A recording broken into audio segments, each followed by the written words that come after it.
Hi, Snezana. Hiya. You done chasing the goats? Yes. One goat, only one. Ahora me das un momentito, bebé, ¿vale? Sorry. So, He's still excited. he's excited about the goats. Yeah. Did you guys have any other pets? Well, they're actually not ours. They just live here. Oh, okay. But we have 3 cats at the moment. Oh, wow. So, getting back to our subject of art, what inspired you to get into the art and motivated you to continue? Art for me was always a space where I could go by myself for myself. So it was kind of not necessarily an escape, but just like a disconnect from the world for a moment. And I think that was my biggest motivation, that I had an outlet where I could go or do something that, brings me to my peace, grounds me, where I can just have a clear mind and not think about anything else. No, ma'am. Were you a trained artist or self-trained? Say that again, please. Self-trained? Yes, self-trained. I had art in school. I think everybody does. Yeah. But nothing, professional or anything like that. No, I go by my intuition, and that's it. I don't worry too much about having, specific techniques. I go and watch other artists and try it for myself. If I like it, then I use it, and if not, then I continue doing my thing. I think people are too worried about, especially creatives that already create, but are too afraid to pursue it any further because they don't have official qualifications, let's say that like that. I think in art it's not important as long as you can evoke an emotion or thought or whatever it might be in somebody else with your art, then that makes you an artist. What special message or theme would you say that you're trying to convey with your specific art? My specific art is mostly rooted in connecting to the collective and myself, my energies, what I'm processing, what I'm going through, and kind of showing it through art or processing it through art, depending on a situation, but it has mostly to do with emotion and the energy field, and trying to convey a real but still positive and forward-moving message for myself and for the collective, depending what the piece is about. Especially with the last few years, all the mishap was going on with COVID, and it probably led you to get into your art more. Yes, definitely. I don't think I would have pursued art in any form if COVID wouldn't happen. Well, what were you doing before this happened? I've done a lot of things. I had my own company twice. Oh, wow. One was graphic design and digital print on garments. So I mostly worked with companies. And then later on, I ran and worked in a gym with my partner at that time. So we opened up a massive fitness facility. Wow, that's interesting. And done that. That was pretty fun and different. And then the rest was, I've been a waitress for like 15 years on and off. I worked in an accounting office. I've done everything under the sun.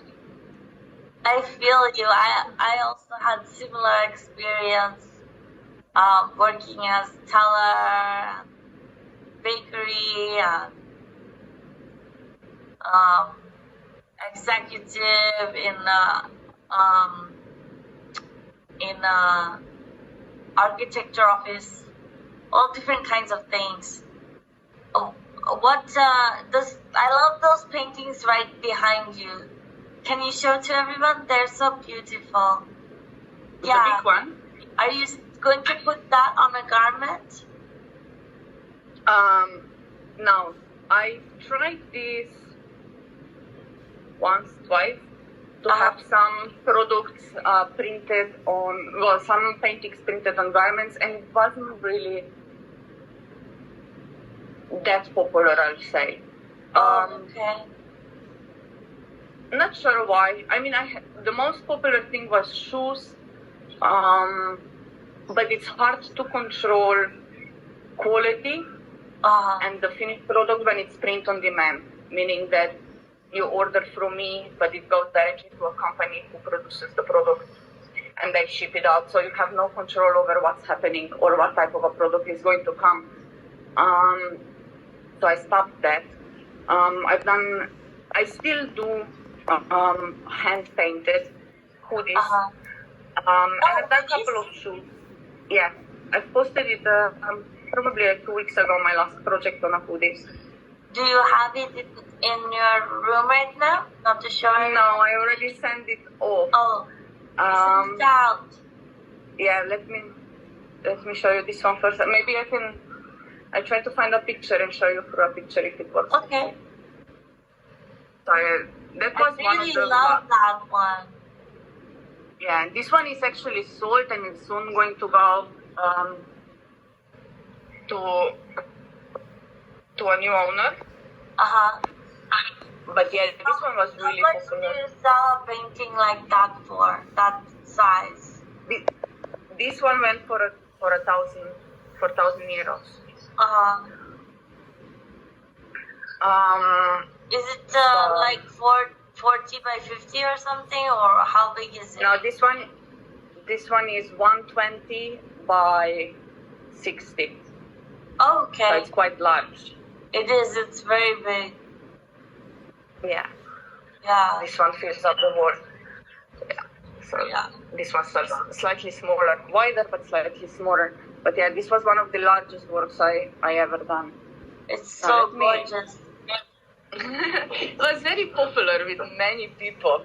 Yeah. Are you going to get prints made of that then? Maybe people will... Yes, I do have not many, but a couple of limited edition? This one. Yeah. Because I'm probably going to discontinue them completely. Oh, okay. The prints. So I'm making, let me try and find the hoodie for you. Oh, I've done some tote bags as well. Oh, okay. Forgot about that because I do so many different things and then it's a sudden inspiration that lasts a certain amount of time and then it goes away. I think all of us artists, we do a lot and so we burn out because we have to be our own social media marketing manager. It gets a lot. Let me try to show you the... Oh, wow, look at that. So you painted straight on that hoodie? Yeah. Wow. The colors won't fade? No. Oh, very good. It's washable. What type of paint do you use for that? For this one I used it's a textile paint. Oh, it's textile paint. Okay. Yeah, acrylics, so water-based paint, acrylics made specifically for painting on textile, so they don't get hard and the fabric stays as flexible as it was before painted, and you can wash it and Obviously That's not so on great. 90 degrees. Yeah, You wash it in more cold water and you have to take take it easy, special but care. Yeah. I've done works like, well, this one is mine, so it's dirty, but I've done things like that with normal That's acrylics, great. which is fine That's for a a tote bag. bag?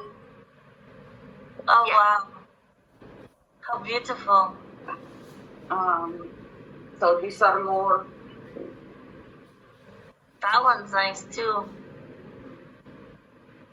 um, What's a I have- fee for that? The bags are 70 or 80 euros, I think. No, but what is the theme or message that last one trying to convey? Oh, this last one. I actually haven't done like a specific diving into this one. I was starting a new technique or a new style last year, and this kind of abstract work came Yeah, out. some like abstract geometry. Yeah, so I I like don't know, it. messy minds. It's beautiful. I really like this style, but again, it wasn't really as popular as I thought it would be. Oh, Like, I'm always like really that. surprised. I like doing Because things like that. For me personally, I prefer like this type of a loose style and a little bit out. But people prefer like this painting, which is more towards. It's not realistic, but it still has realistic features. So it's a normal face and normal hands, Yeah. with detail. So I'm noticing that realism in general, it's the preferred style for people often. Like you obviously find your community, over the times, which is more towards. It's not realistic, but it still has realistic features. So it's a normal face and normal hands, with detail.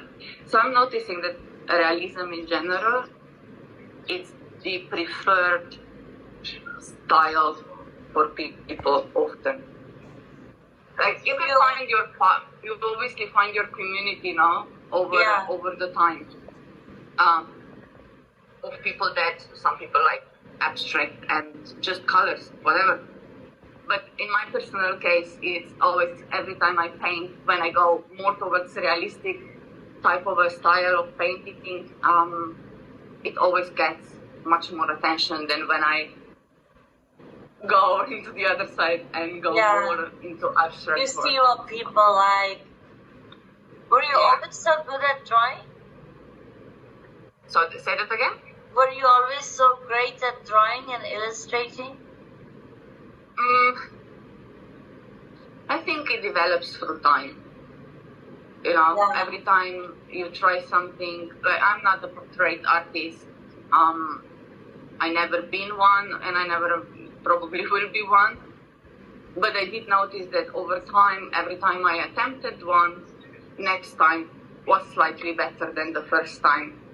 Because there's some things that you see or you've learned something in between that makes all the difference. So it's definitely just practice and, continuing doing the things, and the skills come by themselves. Each time you do it, you get better. I didn't, in my own personal experience, I stuck to the abstract because anything with drawing hands or those type of things, like faces, there's only a few ones I have, like a very few ones with the hands and face. Mostly acrylic pours and like Jackson Pollock style. For me. Yeah. I get it. It hands especially. Yeah. I always put hands in my paintings for some reason, but I used to have an obsession with hands. So I used to draw pencil drawings. When I was in school, I had like a year or so of a complete obsession of just drawing hands all the time. There was something about it that, I don't know, fascinated me. Yeah. And I still do it when I go into a realistic scene.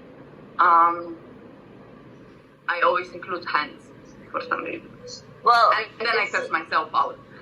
it's a very good thing because all that AI mumbo jumbo, they always have the hands are messed up, so we can really tell that it's your drawing. Hands are difficult. Hands Yeah. are really difficult. Yeah, but if you're an artist and you know how to draw, it should not be hard, you know. But you weren't trained, so that's why everyone who is not trained and they do such things, I always have such admiration for them. How you keep the balance with your family life, art life? Good question. I don't.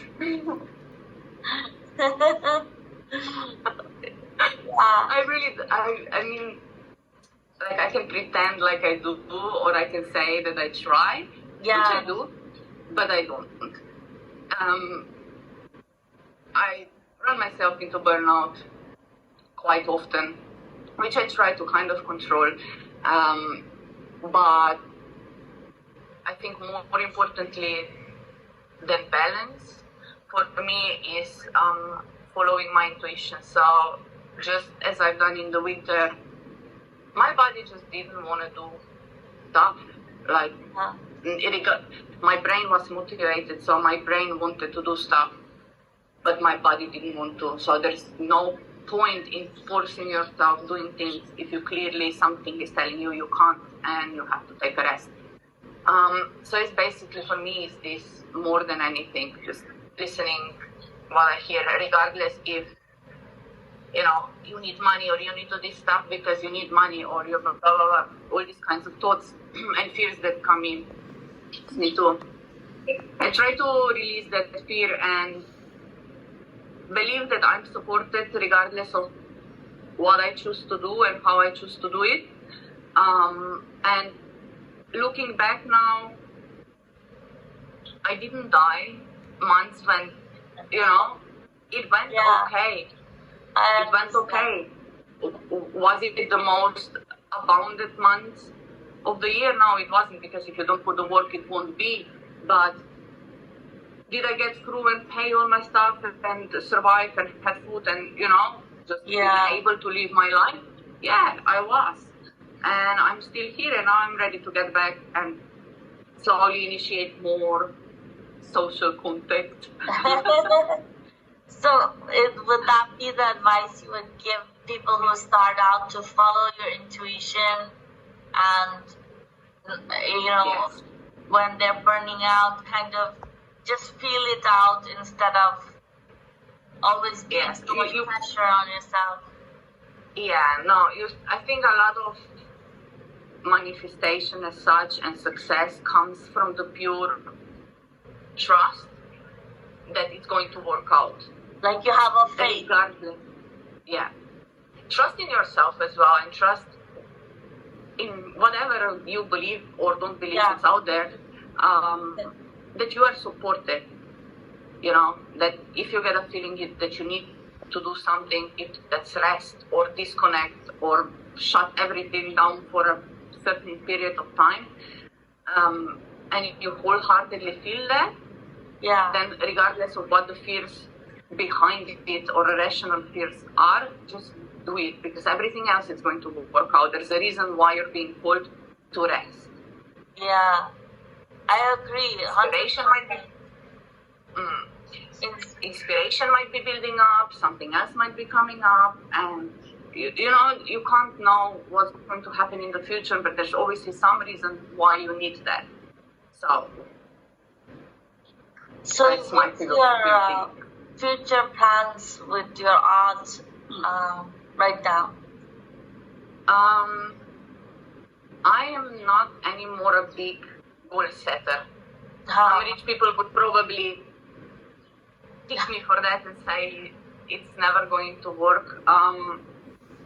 But more and more I'm being in an artist and working from home and having that freedom, I'm realizing that I do not want to hustle. Yeah. I don't want to hustle anymore. I've done almost 40 years of it, and I don't want it. And I see successful artists, and you gotta hustle. The demand for production and presence and connection and being there and giving value and producing content and all this stuff. You know, people are looking for instant gratification. Things have to be done now, and you have to produce new works now. It gets too much. Yeah, it really feels like almost like you said, burnout. If you don't follow your intuition. And I don't wanna do that. So I combined two things so that I can create art how I like it and at my own pace. And have another income on the side, so that I don't need to think about it that much, I say. I feel like you and I have that very much in common, because I also, like we talked earlier, I don't usually go to any fairs or sell my art at fairs. I do it from home, and I do it at my own pace. And I don't need to have audience for me to think that it's okay, it's gonna go good, the piece of art will go good. Yeah.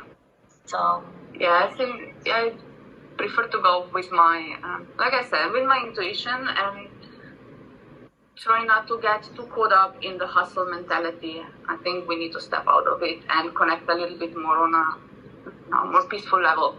There is no peaceful need. Correct word right there, peaceful level. So you want to share anything else with us? For new artists, just go, just do it and just put it out. Whatever. No, I'm just saying, take just a picture and post it on Facebook. Yeah. Oh, you mean just get yourself out there? Yeah. Yeah. I think new artists think too much. You know, you're gonna like, are they going to like me, or is it good enough? It doesn't matter. None of that matters. It's just ego trying to stop you and devaluing yourself. So if you wanna do art in any kind of way, like a hobby, and show it to the world, or professionally and full time, or part time, just take a picture and put it out there. And then take another picture and put it out there, and keep putting pictures up. Yeah. And that's it, without any expectations. Because less expectations, you have less disappointment and that unneeded or unnecessary pressure. Yeah. So just keep putting it out there. The right people will find you sooner or later. Like collectors, they suddenly start together. When you have a small group of collectors, it can be only like 5. Yeah, but they will be consistent. Exactly. A really good top-level artists have about 100. Yeah.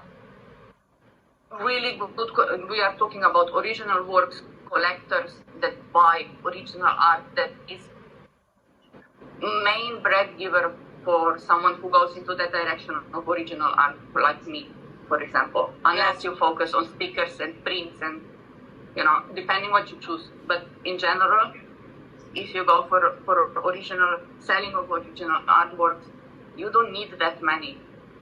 Because, like we said, it's 5, it's enough, because those 5 are going to be consistent and they are going to tell their friends. Yeah. Especially when you start out, you just need a couple of people to back you up. Exactly. It takes time, definitely, but it's doable. Everything else what we've been told in the past, it's a lie. Yeah. Like, you don't need to be that to be a successful artist. Most definitely. Well, we're so glad to have you. And maybe we can Thank you for having me. Yeah, thank you so much. And maybe we can do Facebook Live coming up soon. Yes, we could definitely do that. Okay. Most pleasure. That would be good. Okay. All right. Business. Thank you. See you. Bye. See you.